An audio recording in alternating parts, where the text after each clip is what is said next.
السلام عليكم ورحمة الله وبركاته. استقر المدير الفني للمنتخب الوطني المغربي وليد الركراكي عن عدم الدفع بنجم نادي باريس سان جيرمان في مباراة بيرو لسبب واحد، هو المرحلة النفسية المنهارة التي يمر منها اللاعب. هي أعلنت زوجته التونسية هبة عبوك عن إعلانها رسميا انفصال عنه، ما شكل صدمة قوية له، وتعددت الأسباب حول السبب الذي دفع زوجته التونسية للانفصال.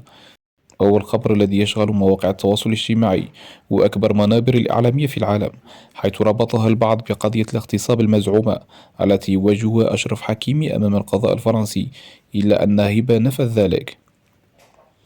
وأكدت الممثلة هبة أبو خريس أن قرارها بالانفصال عنه جاء قبل قضية الاغتصاب المزعومة التي تفجرت عبر مواقع التواصل الاجتماعي، وما شكل صدمة قوية لعشاق اللعب وإعلانها بشكل علني عن دعمها لضحيته. ويشار إلى أن علاقات بين أشرف حكيمي وهبة أثمرت عن طفلين، حيث قررت العودة إلى إسبانيا لاستئناف عملها في مجال